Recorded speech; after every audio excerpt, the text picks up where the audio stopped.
So Roccat is actually banning out the AD carries. It might be an issue for them if Caitlyn now is left open, because 3 AD carries are gone. There's obviously still Ezreal for Silver to play, in case everything else is gone. But the Sivir ban, I think it's more towards the combo with Sivir Wukong we have seen from Alliance working really well. Simply just remove that. Whoa, well, Caitlyn. Caitlyn's gone, and what are Roccat going to ban now? It'd be very interesting to see them ban Ezreal at this point, because I'm not sure where it's going to go. Kassadin is open again. Taken away. Kassadin is in, and Froggen's going to surely take Kassadin. How does Kassadin get banned in every game and then left open twice in a row? Why would you ban Draven against Taps, who haven't played it at all, and then give them Kassadin on Froggen? I don't get it. Well, it looks like Wicked didn't really understand that one either. He's had a little giggle and drinks his water down. Second Kassadin in a row, this time going to be with Froggen, and we saw there, pick 4% of the time, 100% win rate, of course. And we saw the Kassadin last game. As long as you can get to these team fights, as long as you can get to the point where you have your items, you are so strong. Meanwhile, on the other side, Varus actually being locked in here for Roccat. So that's the AD carry they wanted to go for. Obviously with both Lucian and Caitlyn being banned away. There's still something like an Ezreal open, maybe even a Vayne open for Taps on the other side. He used to be a big Vayne player. Yeah. And then obviously we have Renekton being locked in for Stasos because the Tron was banned away, so he wants one of these very strong top laners.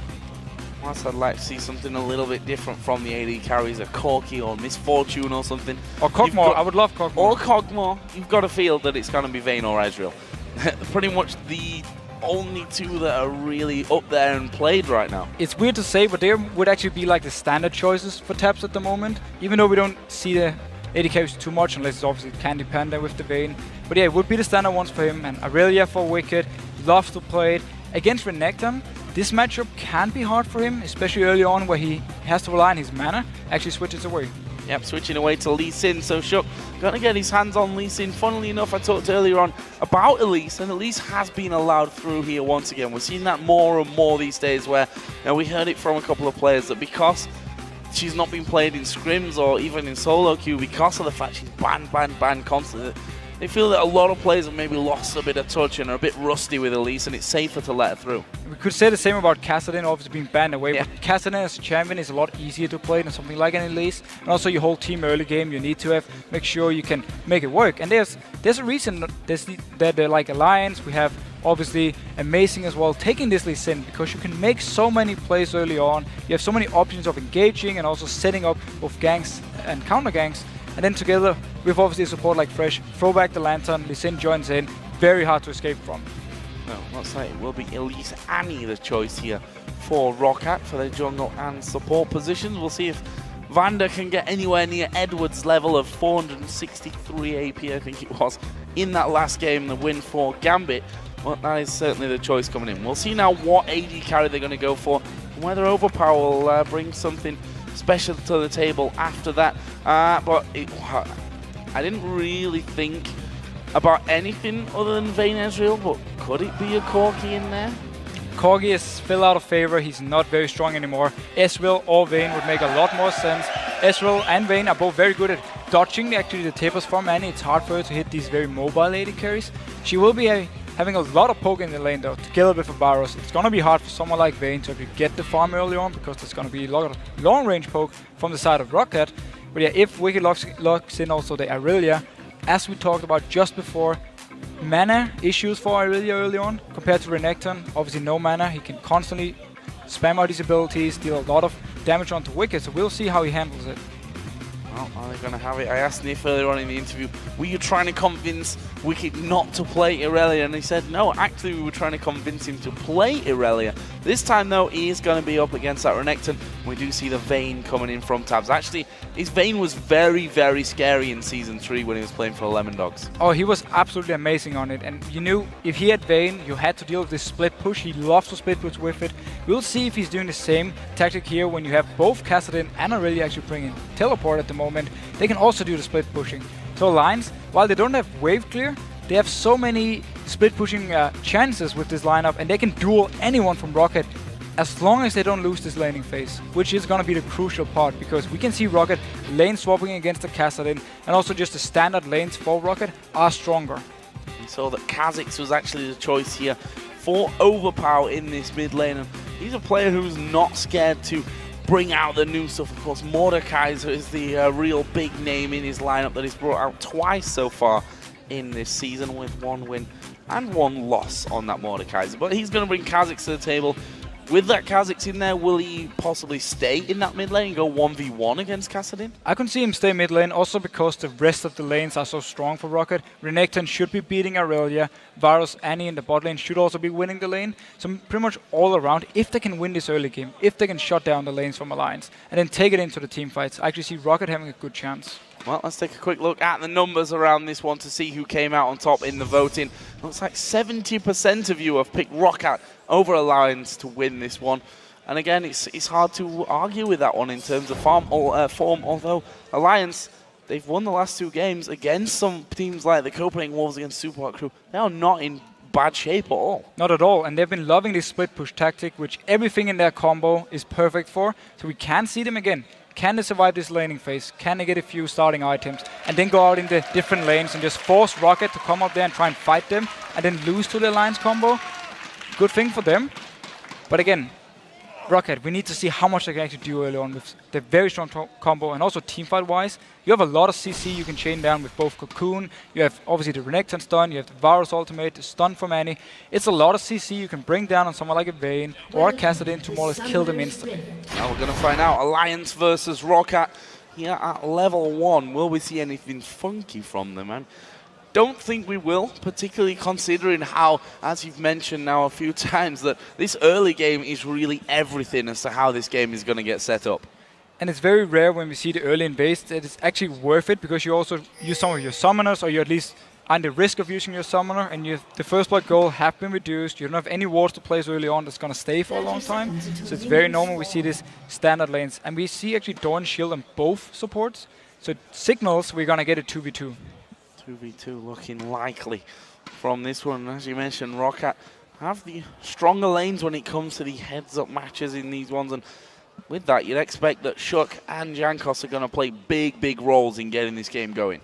Yeah, there's going to be a lot of mind games between those two. If one of them can catch someone out in a counter gank, turn it around, that's one thing Alliance can have for them. If Shuk can get going on this Sin, if he can have some good ganks early on, he will be able to help out these lanes, and then Alliance will be very strong going into the late game. Well, let's see, as we do hit 140 and the trinket wards start to come out. One put in the river there, which Shuk did get full vision of, so they know that they've got that vision around there. But I'm expecting that this standard happens, that Shuk backs off to blue buff with Wicked. We've already seen Jankos and Zazas heading up towards their red buff, and things are going to get underway in the standard manner. Mid lane though, let's talk about this one, because it's been a while since we've seen this one. Back in Season 3 pretty much. Kassadin versus Kha'Zix. And so Kassadin have the advantage with firing his Q from range, but every time he closes in for a CS, Kha'Zix can walk up to him, activate his Q, do a lot of damage to him. But Froggen actually getting the best start. He's also having the Thorn Shield, so he will have some defensive stats against this damage from overpower. See that putting some good damage in the bottom lane. Oh, Roccat Nif down to less than half HP already. However, he is going to be bringing up his hook here shortly as well, so we'll see how that one all works out for them, whether they go for anything at level 2. And the way the bottom lane is going at the moment is what we can expect to see, because Varus will be able to poke a lot onto taps. Same goes obviously for Annie, so it will be hard for him, and you see him just moving around. He just want to get into XP range of the minions when they die, but he can't actually go in for the last hit. And they're doing a good job of actually zoning them out as much as he can there. And there is level 2 going to be hit by Roccat. And there's the damage straight away onto Tabs. He steps forward to hit one minion, and he loses pretty much a third of his health by doing so. Does that mean that we're going to be seeing a lot more focus specifically from Shuk down towards his bottom, with Roccat pushing that lane a little bit further out? There's at least a very good chance that he can join in, get the lantern from Nif, set up a gank, because when you're this aggressive from the Roccat side, you are in position to actually get hooked by Nif. And then if he's there, join in, pick up a kill.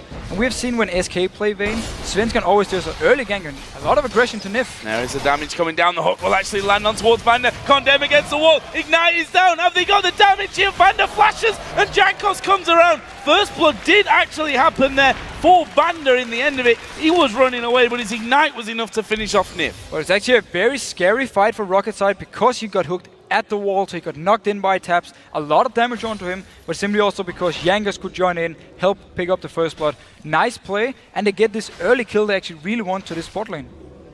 Interesting to see how this mid lane all works out as well. Froggen isn't level 6, of course, just yet, so he's not got that innate escape ability that he's going to be relying on later on. Does play this one wisely, though, sticking to that top side of the mid lane where he knows his jungler's going to be waiting. There is a dive in. Froggen going to get the protection, but they're going on towards Shuk. He's the squisher of the two. Shuk gets the kill, dives out, but Jankos will return, gets the kill back, 1 for 1. And both junglers actually pick up the kills, so nothing changes here, except for the fact that Froggen is still alive, staying in this lane, or at least trying to, but now Jankos want to push him out of the lane. Froggen, if he could stay around, he would get some XP, maybe a small advantage to him over Overpower. But yeah, all in all, Jankos doing a good job trying to push him out. And got his double buff reset as well, which is always a nice thing. And he's going to go in towards Froggen here. Q comes down. Can he finish this one off? Flash away from Froggen. Had to. Very greedy actually going in for the minion, forcing himself to flash. He knew there was repel ready on Elise to join in or jump onto him and then force his own flash. So very risky play, but he definitely wanted that last piece of gold. We've seen there in the bottom lane another brief exchange between the two AD carries. Celiver, who got the assist from earlier on, and there is a teleport, which we didn't touch on. We saw it in that last game actually with Kassadin, that the teleport came in. There is Jankos coming in. Wisely this time, Alliance have got a ward in the brush though. And that's the thing with this double teleport. Aurelia, obviously, Wicked bring in the teleport as well. We need to see if they actually want to go to 2 different lanes and then actually going aggressive with Froggen. If a cocoon lands, Froggen is surely dead from this one. They're waiting. He dodges the cocoon, but he's not going to dodge the damage. Jankos, the spider, kills him. That's 2 kills already for Jankos. And Froggen paid the price for staying around before going in for that minion, so he had to blow his own flash just to pick up a single minion. Paid the price. Jankos 2-0-1, getting off to pretty much the dream start here. Bottom laners have started to pick up items now as well. A Vamp Scepter, Doran's Blade, of course, from the start for both. But the boots coming in here as well for Celiver. So that assist that he got earlier on, helping him out on that front. At this moment, we see that Shuk's having to come around here and just defend on this mid lane, so that the turret doesn't actually take damage whilst Froggen is back at base, picking up his tier. And Overpower been doing a very good job getting the CS lead here. He's simply taking advantage of the fact that Froggen can either Q him and then lose the minion, or he can Q the minion and then do no damage to Overpower when he actually tries to last hit. It's a very good play by him, and also he has a very early Brutalizer now. There's less sustain, but he got the flask and a health pot, but he's going to have a lot more burst damage. So piercing arrow coming through from Celiver, massive range that's got on it, and good chunk of damage as well if you get caught full in the face with that one. Tabs as such, sticking behind as many minions as he possibly can, trying to stay as close to safety as possible. But Tabs have been doing an amazing job CSing under the turret. He's actually ahead at the moment, and with these minions pulling even further ahead. So he's doing a very good job together with Nif, getting all the CS they want. There's Jankos 2-0-1 after early kills. On his way around, he's actually picked up Sorcerer's Shoes here, so got himself a nice bit of penetration early on, as we do see Tabs taking a lot of damage. Piercing arrow does come through once again, but here is the Lantern Gang. Shuk trying to get in. Can he land the Q on towards Vander? No, he lands on towards Celiver, but that's not the target he wanted. He backed straight off. Celiver actually stopped up to block the Q because he didn't want to go into Vander, who didn't have a flash. Meanwhile though, Roccat going for this blue buff because they know both their laners are actually ahead. No problem taking it either. Not a single man from Alliance there to stop them going in for that one. We've seen Alexic playing Kha'Zix, by the way, mid lane, evolving a little bit differently than we expected. How do we expect Overpower to go? I would expect to see him involve his Q, have a lot of focus on just the burst damage he can do. With all this CC from Roccat, lock down a target, everyone goes on the same one, he jumps it, gets the reset, and then he moves on. And that's why I expect him to actually involve the Q. Still a lot of damage from Froggen coming in, but Overpower not backing off, as though he kind of is waiting and baiting Froggen to come in and play that game with that one, as we are going to see Jankos doing a lot of damage here to Shuk inside of the jungle. And that's that early penetration we were talking about. Overpower and Froggen do have a little bit of a carry on in mid lane, but nothing too serious. Well, look at this. They've obviously set their sights on Alliance's buffs, because they've not only taken the red buff, or, blue buff away, now they're going to have the red, and Alliance have backed off. They can't do anything. And here's the thing, they're actually playing this perfect early game wise because again, they know the laners are stronger in these early fights, so they just simply go into the buffs of Alliance, don't even care about Alliance being nearby. If they join in, they will win the fight from Rocket's side, so they're just using the advantage of stronger laners. Nope, and Jankos just throws a ward over and sees that both Froggen and Shuk were waiting in there. I think was quite obvious. The fact that Shook knew this red buff had gone would probably try and challenge over on the other side of the map, but now that he's lost positional advantage, Jankos going to go in there, absolutely destroying that red buff, and he'll just refresh the one that he stole earlier. And Overpower actually decided to involve his E early on, so he's going to get the reset, see if he can pick up a kill in, for instance, a teamfighter Dragon. And again, this very CC-heavy team from Roccat, if they can lock down a target, he will be getting the reset and can continue jumping around. So we need to see it a little bit at the next time when he can actually involve, if he's going for the Q.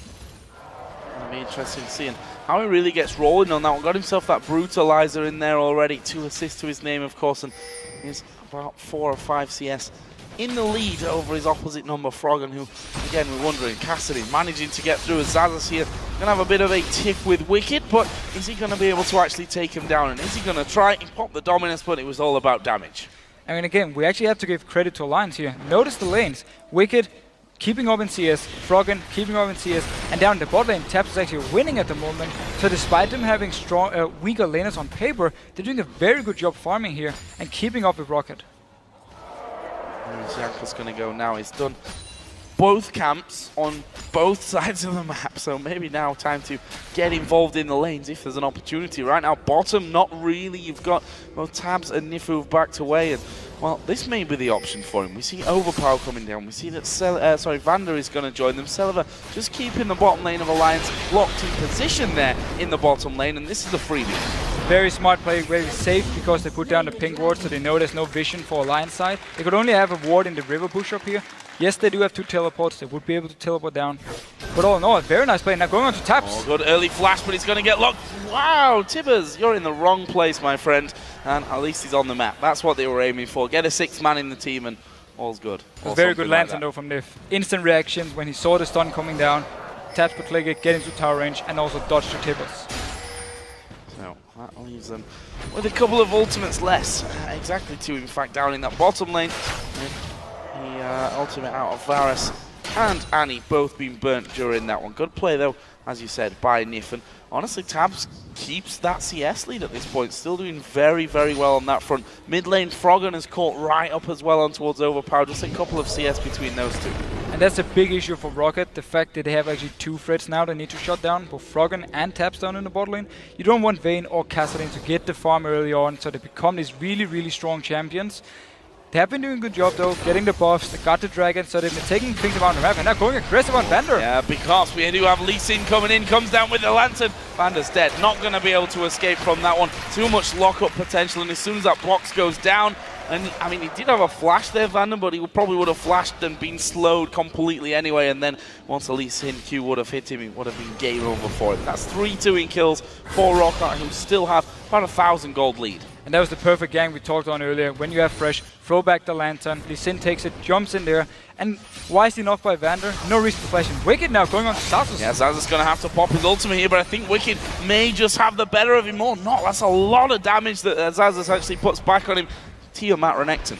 Tiamat, he also had Ignite to the teleport of Wicked, and Wicked already used his ultimate, so he didn't have more damage to bring, that's why he backed off. But he actually did get the ultimate and the Ignite from Zazas, so worth it for him, because he can still stay in the lane and farm. Curious when we see Overpower moving around a little bit more. He's quite content at this point to see that Froggen's there with him and not doing any roaming of his own to get these lanes really moving. But this is another thing. The second round of blue buff spawning in. Don't think they actually had a timing on it there, Alliance, because there was no vision on it before. Exactly, they didn't have the timer, that's why Shook is in completely missed position. He's down towards the bottom lane, wasn't even close for Wicked going on Zazas again. Ooh, this is very risky though. He's got no mana pretty much left from that one. Jankos is waiting and he's, why did Wicked back away? That's because there's a ward in there. Use that sweeping lens just to clear things out. And he might be able to get some good turret damage here, because I don't imagine Wicked will stay. Wicked have to back at the moment. He has no mana left. So very smart move actually by Jankos coming up here, pressing down the turret. They will be able to pick it up if they stay around. And it looks like it will be that first turret of the game. Taking us a while here, 13.5 minutes almost into our 5th match of day 2 of Super Week. And now we see Lee Sin coming towards the mid lane. Overpower doesn't have vision of him, but Lee Sin's actually recalling. I think just testing to see what Overpower's going to do there. So again, Roccat is doing everything perfect on the map. They got the dragon, they got the blue buff twice, took the top turret now because also Renekton could force Aurelia to use all her mana. but they're still not winning in CS, and that's the issue, and that's what Alliance can just rely on here. They can just say, you know what, we don't mind losing these things, because as long as we farm, we will be so strong when it comes later in the game, and that's what they're doing at the moment. Jankos is coming down bottom now, though. This could be interesting. Pretty much going to take Tibbers to come out from it. We see that ward in the brush there where Vander is. Very smart. Too obvious. But for me, yeah, I was going to say, that's a very much Captain Obvious move. Yeah, there's only one reason you would ping there, and that's obviously if you're about to set up a gank. So wise enough, you see both Nif and Taps moving all the way down to the turret, taking no chance. It's fucking bursting on towards Overpound. Bear in mind, he's not got any damage extra in him right now with that tier. And moving up there as well towards his Rod of Ages. Not really got any damage items, and still he's able to chunk Overpower down like that. That's also why he's just happy farming. He doesn't want to set up fights with Shug at the moment. And Shug just came in there, made sure Froggen could get the CS on the turret, then he backed off, went back to the jungle, and continued farming. We've only seen Shug actually being active with two things. First, there was obviously the fight in mid lane against Jankos and also Overpower, and then he went down bot when we saw the hook from Nif. And he's actually been doing his job. He's picking up the kills he needed, and also he made sure to defend his lanes if they needed. AD carries have also built up there. I say AD carries more specific on this one. Tab's got his Blade of the Ruin King done. Other side, Bloodthirster not quite finished off until now by Celiva, who has wrestled back the CS lead on this one, albeit just by 5. Not really much to talk about. Froggen, in the meantime, in the mid lane is also now feeling a little bit more comfortable. He's got his Rod of Ages just picked up there as well, so he's going to try and assert some dominance onto Overpower. Generally just a very good start for Froggen, getting a lot of farm, getting the early items he wants. That really needs to be stacking up to be very strong. We need to see though when the next dragon spawns here in 48 seconds, if Alliance want to contest. Or are they just happy giving it over to Roccat? They don't actually have the timer because it was a pink ward from Rockat's side, so there's no vision from Alliance. So we will see what happens.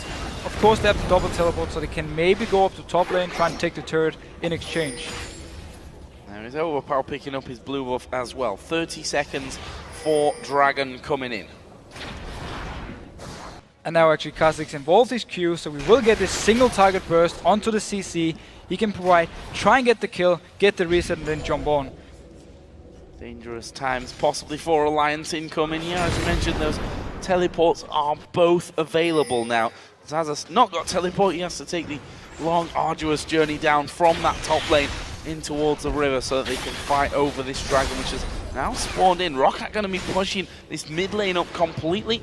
Bottom lane actually held in the middle by Alliance, but we can see that Roccat is putting as much damage as they can onto this mid turret, and I tell you what, they might just be able to take this one away. It's such a good move by Roccat because, again, no threat of them losing this dragon due to the fact that Alliance didn't have the timer. They don't have one ward, but they're not in a position to fight at the moment. So Roccat, instead of moving 5 people down for dragon, they didn't need it. They just put 2 into the mid turret, took that one. Yes, Wigan can pick up the top turret, but still worth it for Roccat. 2 out of 2 dragons. There's a hook. He actually lands on Vander, but you might just be hooking Tibbers into the rest of your team. There is Tibbers. Vander flashed away. Whoa. The Lee Sin Q already hit him. Actually, it was Nid's Ignite that got the kill in the end. And once again, we see supports picking up the kills left and right. It's a 1 for 0 in favor of Alliance. Brings them level on kills. Yes, they lost the dragon, but that was almost a free kill they got. Yeah, and every time Shug is around his bot lane, they feel comfortable fighting. So we see the hook coming in, and then he simply joins in. And due to the damage from his Q over the wall, the Ignite from Nif could actually pick up the kill. A return for Tabs. What is he going to head into that Blade of the Ruin thing that we saw him pick up just a little bit earlier on? His opposite number, Celiva, already, well, just finishing off that Bloodthirster as well. Wicked slowly but surely working himself into the Trinity Force. Got himself Phage and Sheen, the 2 parts of that one. And that's what he's gone for, the Warden's Mail in there first, and then we'll slowly build up to that Trinity Force. And also seeing, oh look, blue buff's gone again. So now they actually get the timer. Here he can time it and say, now we know when the blue buff is going to spawn. Next one we are ready to fight for it. Obviously Roccat don't have the timer because they didn't actually have vision. Oh, they do have a ward behind, but you see action in bot. Jankos getting hooked, and his stun was built up for Vander on Annie, but I think they realised, hang on a minute, they didn't back off whatsoever when they saw that we were 3 in that bottom lane. That must mean that Shook is around there somewhere, and Roccat have completely backed off onto the turret, not even wanting to get involved in that. Going back to the blue bot though, I'm not sure if Roccat actually have the timer because the ward doesn't give vision of this area. Yeah. So they have seen Wicked obviously recalling around there, but they didn't know when he actually cleared it. So they won't have. We will see what they do actually when the next one spawns. For Wicked, while he did lose his turret, he's still been farming very well. And with the early armor he picked up with the Warden's Mill, that's what you want to do against Renekton to stop a lot of his damage. He's been doing well farm-wise, and he will actually be very strong now with the Trinity Force. That's interesting. Alliance got control of that bottom lane with the presence of Shook. They recalled, and Roccat said, we know you've recalled, we're going to come straight into that one. As Vander and Shook don't actually know if they really saw each other there, but the Q's going to land. There's the kick. Oh, into the hook. It doesn't get much better than that, I'm afraid. Tabs picks up the kill onto Celiver. They might not be done just yet. Q landed onto Overpower. He will walk off though, no follow, but what a combo from Alliance. Absolutely beautiful. Kicking him back, and Nif is just like, yeah, I'll catch that. Throws the hook. Brilliant, brilliant stuff from Alliance. That puts them back in the leading kill. Still behind by 2,000 gold. But look at Wicked. He's pushed up that lane once again. He's got that Trinity Force in there now, but he's going to have Xaxus coming in his way. Tiamat and also that random Entombment. Wicked decides, I'm probably going to just back off from this. Now Alliance going to make a play. They've actually gone on towards Nif, and there is Kha'Zix. Gets himself the one kill. Can they get any more? A cocoon from Jankos would be really the number that they're looking for, but actually Shook's in there. Here comes the teleport. Froggen going to join in as well. They're going very low. Tabs does take down Overpower, and that is going to be brilliant once again from Alliance. Jankos going pretty low. Will he dive in? Q connected, but no, Jankos walks away. And Wicked also tried to teleport down, but he got interrupted in the mid lane by Renekton. If he had joined in, they could have gone for more. Also picking up at least a few more kills, but Froggen coming down with the teleport. Very nice turnaround from Alliance, but we also saw the burst potential of Rocket's combo here when they landed CC, and then Overpower jumps in. Now going on to Wicked. Ooh, Wicked is caught in a little bit of a difficult position there, but the presence of Froggen going to cause them some problems, and look at the damage he puts in there on towards Celiver. He's not done. He's going to keep going from this one, possibly. Look at this. Shook's coming around the side. Can he land the Q? More damage comes in. He goes off. Oh, and he misses. Q not quite landing onto either of them there. Good try nonetheless from Alliance. And this Kassadin is going to be such a big issue. Picking up all the farm he wants, he has the early items he wants again. He will be so hard to deal with, and now with the teleport, obviously on cooldown, he won't be able to make a lot of plays unless he roams by himself until he's ready again. But we just saw the power of having these teleports. When there's a gang down in bot lane, it was in favor of Roccat, but then two members just started teleporting. One got interrupted, but the other one joined, picked up a kill. That leaves Alliance 5-4 in the lead. Still behind in gold though. That's something that they're going to have to try and remedy. They are a turret behind, so that's really where that one is coming from. Of course, they did lose out on both dragons so far in this game. That's something that Roccat have done well. That's the thing again. Roccat have been doing everything perfect with the combo, except for actually winning on CS in the lanes. They've taken the buffs, they've taken the dragons. The last one, there was a ward from Alliance though, so they saw them moving in there and moving away, so they will have the time on it, and we can then see for the next dragon, if they actually want a team fight, or they're just happy, constantly farming, extending the game as much as possible, because again, Kassadin Vayne, also Vayne with 2 kills. Very scary things like this. Maybe an understatement later on, we'll see. We know how mechanically good Tabs is well. He showed that time and time again. Of course, a former mid laner with the most fearsome fizz in the world he was at one point. Definitely. And, well, now playing his trade in the bottom lane. He's actually building up that Trinity Force as well. So going the Candy Panda way that we've seen, pretty much the exclusive Vayne player so far here in the LCS, aside from a couple of other appearances. But we've got 30 seconds till Dragon. That means both teams going to start clearing out. Nif is going to get caught from this one. He is going to play, but does he have a flash? No, he doesn't. He's dead. Look at the damage from Overpower already. Bloodthirster, he has the Brutalizer.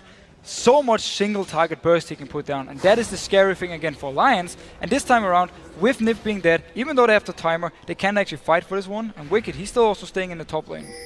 Or will they actually try and fight? Xaxus left top, so it's only 4 members from Roccat here. They could actually go in for it. They've just given their position away. Oh. Put a wall down over the top of the wall. And Overpower is thinking, can I have a go at Tabs? Can I kill him before Wicked will get the better of me here? Vander coming up. That will certainly make the process a little bit easier. Wicked And there we go, he's going to jump in onto him. In fact, Xaxus is there as well. There's the stun. Wicked down below half HP. He's dead, he's walking away. Ah, he's not, maybe not dead just yet. Oh, wow, the piercing snipe. arrow, snipe from Celiva. Will pick them up that one. Very, very interesting stuff. Again, Wicked caught completely by surprise. And for the second time around this dragon, Roccat is using the superior vision control they have in this river with the pink ward up there to actually get the kills. Now Shook, he wants maybe trying to steal one, but it's very hard. Now he backs off wisely. Backs away, and Overpower came in there trying to look for some more damage onto him. That's Baron 3, wow. Dragon 3 of the game, all three of them going over to Roccat. But again, that pink ward in the push we see right down here in the river definitely paid off, giving 2 kills and a dragon now for Roccat. And possibly a turret here if Alliance aren't careful about things. Froggen was down the bottom lane, no teleport, so his split pushing power becomes a little bit less effective until that teleport does get back up, which it will be in a second. And here's that blue buff we were talking about earlier on. Jankos actually going to steal that one away again, and Celiva says, Jankos, please clear out the camp so we know when it spawns again. Get the timer. It's actually been up for a while because Alliance was kept busy down here towards the dragon. And Nif, he needs to be careful. He's been caught out a few times already. It's possibly real bad news for Alliance. There we go. Ultimates coming left and right. Nif going to be picked up first. There is a good box coming down. And actually, the damage is coming back here. It's going pear-shaped for Roccat. Wicked picks up one. Can they get on towards Vanda? No, they'll be happy to take out Xaxus. And Froggen does get himself a kill there finally. They lost tabs in that one, but it was a 2-for-1. And the fact that it's the support and jungler walking in first, taking all the damage, meant that the rest of the lines come in and the hook. Oh, he might have a lot of damage, but he's got no health. He's a dead man. 3-for-1. They're going to have the turret away, and to be honest, Alliance might think about keeping going on this one. Froggen tanking up the turret. Not really what he wanted, but that was a pure win for Alliance. Pure win. The trap from Roccat was smart, but he just completely backfired because it was Nif walking in first together with Shook. They took all the damage, all the CC onto them, and the box and the flay he put up knocked them away. Notice here the trap. Look, he was going first. Straight onto Nif, a lot of damage, then he flays Xaxus actually when he tries to dash in, puts it up, and Froggen, he comes in from behind here. And look at Silver. Flashing away, nope, Kassadin is there, Lee Sin is there, and obviously Aurelia taps. Is taking actually 2 members, keeping them away from the rest. So he did his job more or less. And it simply also meant that when the kill was there for Overpower, he didn't have anyone to jump to now because the rest of his team were already running away.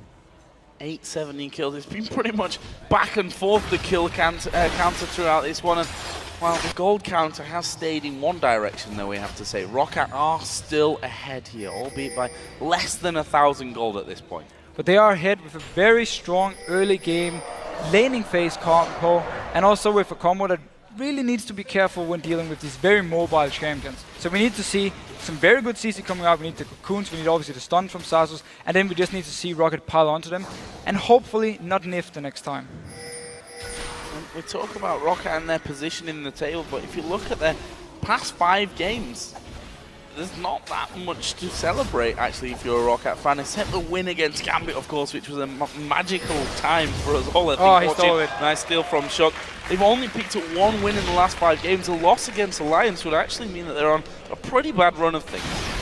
Things generally for Roccat, we actually talked with the coach, Veggie. You interviewed him on one stage where he said, our early game has been too weak. There's also been the issue in the games they actually lost, and that could be one of the reasons we see this very strong combo for them here early on.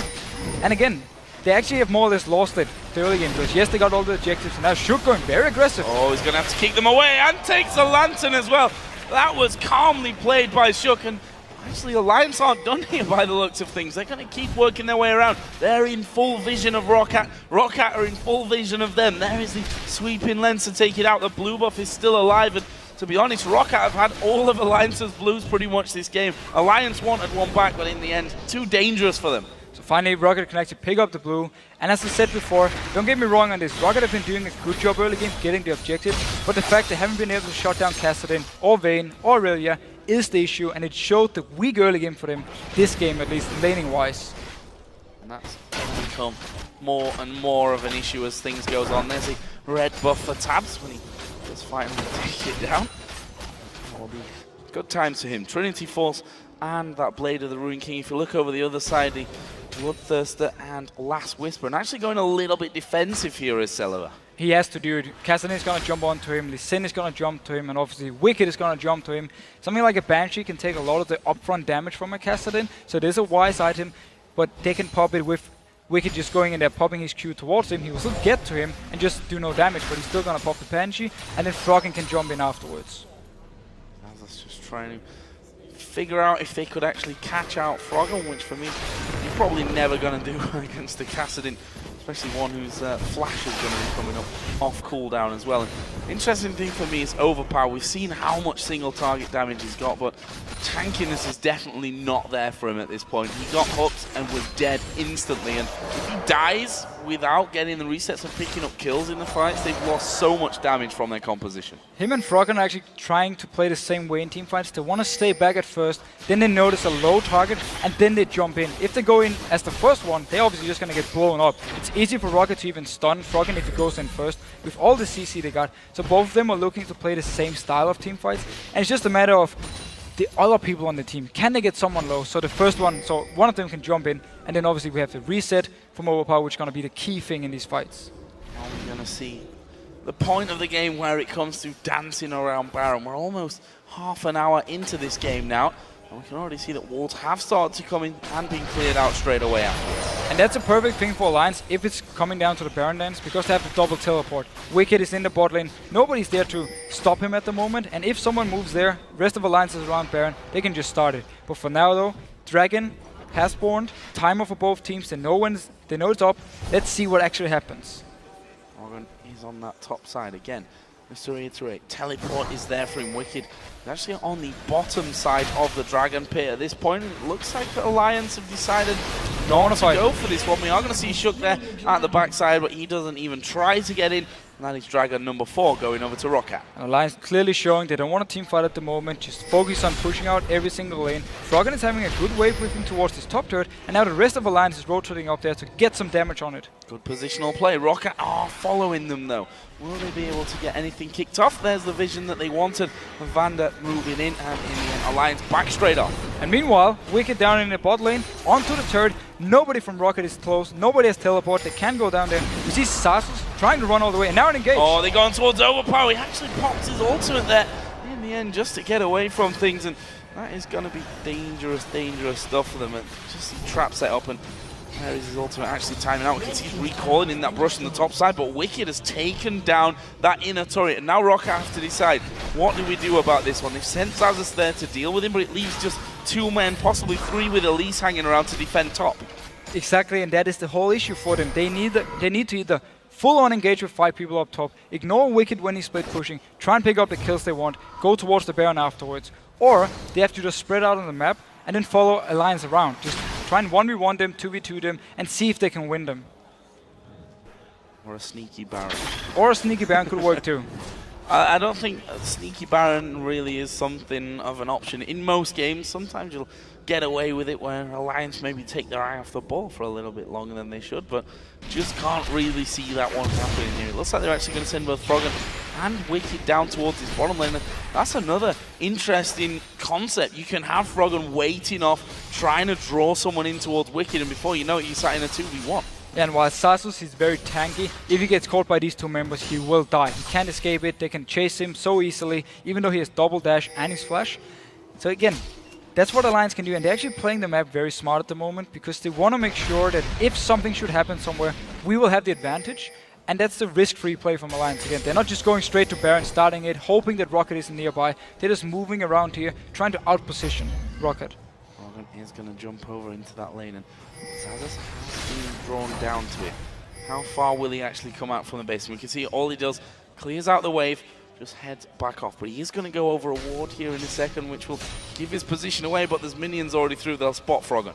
And Roccat is simply thinking, we haven't seen Kassadin up in top lane, even though it was a big wave. We didn't see him mid lane. Why is not fighting, man? Sasus actually went in. Well, he's gone in there, and he might just pay the price. He's going to pop his dominance. That will get him off in towards the jungle. And with that ward that Alliance had there, they saw the rest of the Roccat team starting to close in on them. And actually, they've gone back into this one.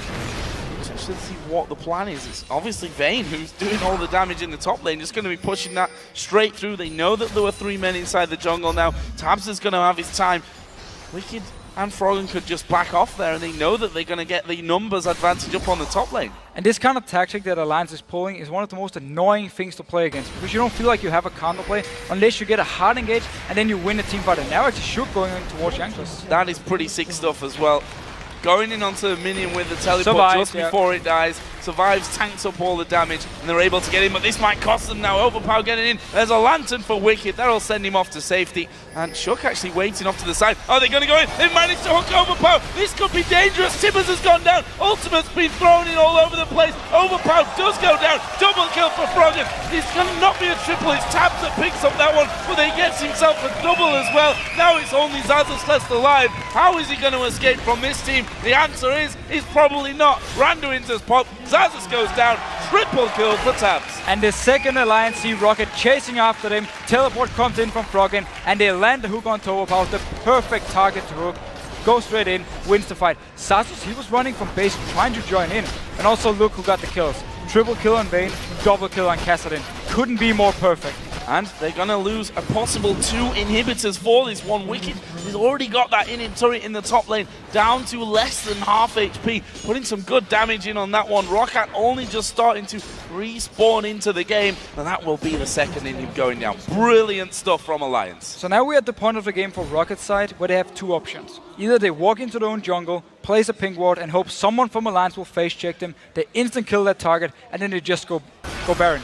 Or you just run straight down 5 people, hope Alliance isn't in a position to stop it, maybe see someone like Froggen showing down bot lane without the teleport, and then you just try this desperate Baron call, which often goes wrong, but you don't really have a choice at the moment.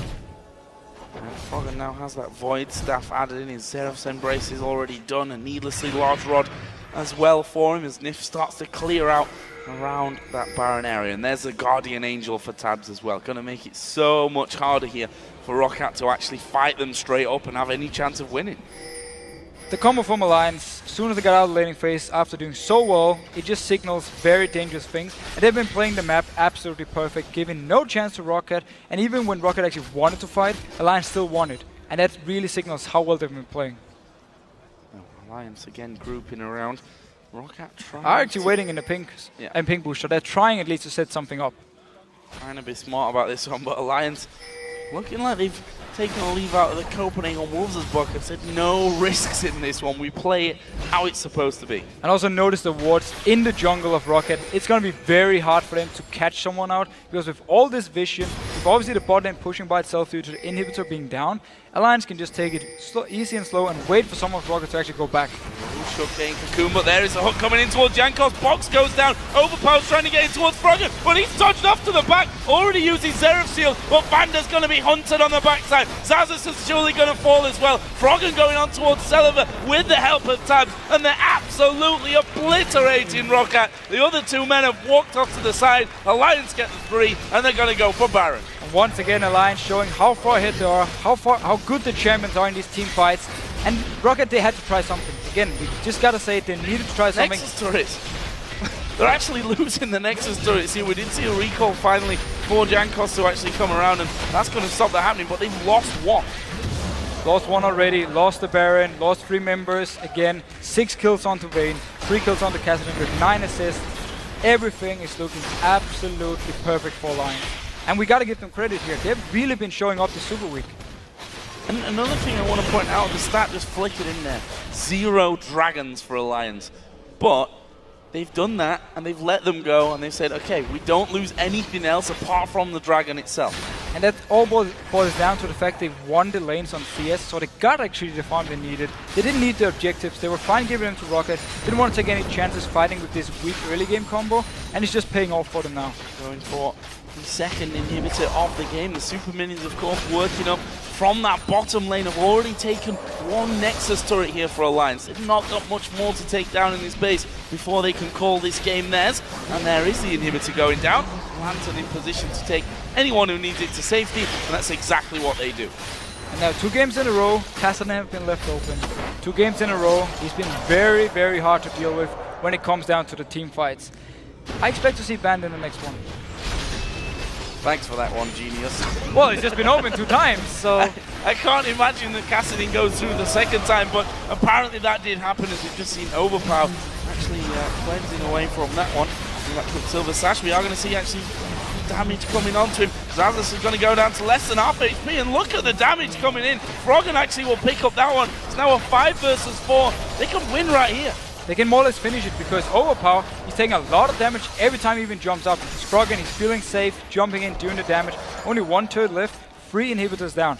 Alliance 2 options, either they just go in and try and finish, or they play it very safe and try and back off. I think going and try and finish right now, I like that this may way even be the safer thing to do for them, as we do see the ulti coming out of Celiva, not going to make the slightest of difference to them. They hammer away on the Nexus. This is the victory for Alliance. They pick up an impressive victory over Roccat. And well, Cassidy getting through 2nd game in a row. Roggan nailed it. And also the Vayne pick for Tap. 580 carries were banned away. He just picked Vayne and then he goes big in this game. He's doing so much work. He actually won the laning phase on Vayne. And you invested 5 bans onto the 80 carries. I have to wonder if it's worth it at that point. Of course not. Of course it's not in the end. I mean, we can see that now, but all those 80 carries gone. He picks up Vayne, which we know Tabs is gonna. Roccat obviously weren't there last season when he was playing Vayne with the Lemon Dogs, but we know how good he is. And Roccat should know how good he is. And if Vayne's open and none of the other 80 carries are there to shut him down, he's going to do well. There's the whole thing about the champ select from Rocket's side.